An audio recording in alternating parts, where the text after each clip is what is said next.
Hello, everybody. It's George from Ireland, so welcome back to the channel. Anyway, so I just found out a few hours ago that Derek Draper is no more, and I know he'd been very ill since coronavirus. He was infected with COVID. He was in a coma for months. His widow, as she now is, Kate Garraway, is a well-known television presenter, and she was often bubbling forth about how grieved she was that her husband was suffering. And of course, got to have some human sympathy for her, no matter how vile her husband is, because she loved him. He perhaps had his qualities. I was purblind to them, I have to confess. So yeah, it would have been agonizing for her and their two children. And he somewhat made a recovery, but he died at the age of 56. So who was he? He's best known as being a political necromancer for the Blair administration. So he's a Labour Party hack, but he never sought public office himself. He did later become rancorously disillusioned with the Labour Party under Gordon Brown, but he got over that disaffection, became a Labour supporter once again. So he's from Lancashire, that's in northwest England, fairly strongly Labour area, just north of Manchester.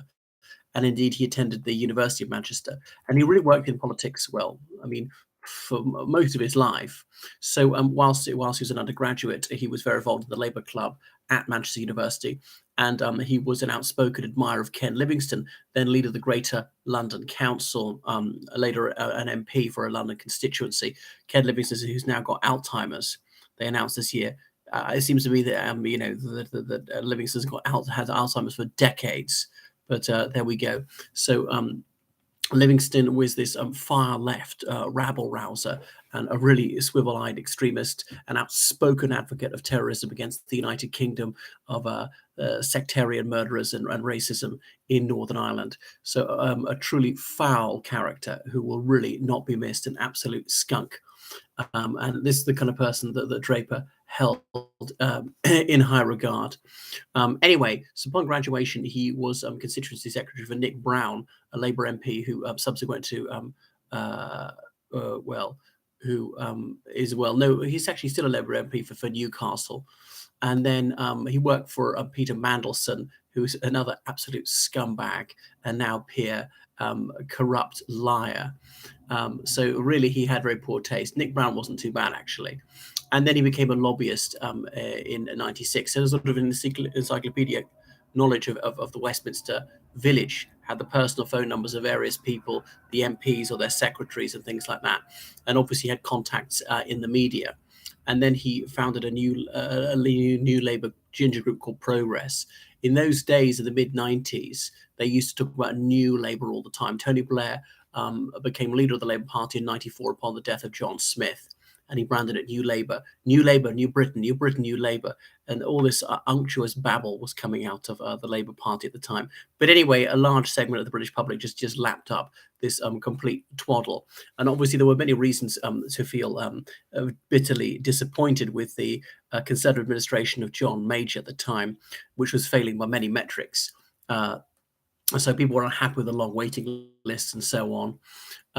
Anyway, so he was then still a lobbyist. He was director at GPC Market Access, and he bragged. He was unbeknownst to himself recorded by a journalist called Greg Palast, who was posing as a businessman. He and Derek Draper and now Lord Mendelsohn, Jonathan Mendelsohn. They could get you access to any cabinet minister you want to, and they would change the tax code to ensure tax reductions for their clients and so on. This was Lobbygate, so it was a huge scandal. Draper said there are only 70 people who counted this government, and that was largely true. So you couldn't doubt his knowledge on this one. And he said he won £250 an hour, which in 1998 was a staggering sum of money. It was at least double that back then. So he really epitomized the avarice and the moral bankruptcy of the Blair administration. Although he was not actually appointed to something by them, he was very close to them. He might as well have been a cabinet minister. He held more sway than some of them. But now Palast, the journalist who exposed this bribe taking, said, well, this is actually not really about him. It's about the Blair and his Camarilla that he wanted to get to, not Draper. But much of the media was still in love with the Blair administration, so they didn't turn their fire against them. They sort of let them off the hook, and they went for Derek Draper. So he lost his job.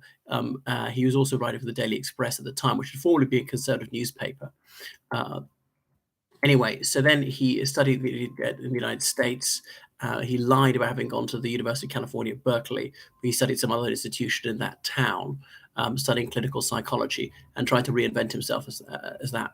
So he was part of the British Association for Counselling and Psychotherapy, and always in the media speaking about that. Perhaps he needed some to get over how he'd screwed up his career by soliciting bribes like that. Anyway, so he was revolted with Labour, partly because of the liberation of Iraq. One of the few good things that Labour did under Tony Blair was to free the Iraqis from this genocidal tyranny of Saddam Hussein. They therefore upheld United Nations Security Council's resolutions and ensured that the Iraqi regime did not have weapons of mass destruction. But anyway, Draper, he tried to convince people to vote against the Labour Party and vote for the Liberal Democrats, or even the once detested Conservatives, anything they could to get them out. But because he became to absolutely revile Tony Blair. This is all the added bitterness of a former friend, and he was really disparaging about Gordon Brown and later about Lord Mandelson. These were leaked and so on. Anyway, so later he set up the Labour List website in 2009 when websites were just becoming really important, and he connected to a whole younger generation of rising Labour MPs like David Lammy, is now Labour's shadow foreign secretary. So he did come back on board with the Labour Party, but it was sort of too late. 2010, Labour were out. So yeah, he'd married at a relatively late age and had 2 children. So he'd been in relative obscurity for a few years before he fell gravely ill. And so for about 3.5 years, he'd been rather unwell. So and his wife, Kate Garraway, she made a documentary about him, Finding Derek, about how this terrible illness had impacted her and the children. So obviously they're deserving of human sympathy. So Derek Draper, not someone I'll miss. And I do remember watching election night 1997, him on television, and who was the other guy? Harvey something or other, a former Maggie Thatcher pollster, and who was Armando Iannucci, that Glaswegian comedian, saying, well, come in these hypothetical scenarios, how would you handle this from a media perspective? David Blunken said, I'd hate Muslims, and Draper would say, no, he didn't say that, he said something else, and he was deliberately misquoted by the right-wing gutter press. So I suppose people thought he was a man with a sense of humour. He was certainly a glib and adept liar, which came in handy with supporting Blair's regime. So that is the end of Derek Draper. All right, so thank you so much for watching my channel. Make sure you subscribe and donate liberally on PayPal, georgecallahan79@gmail.com.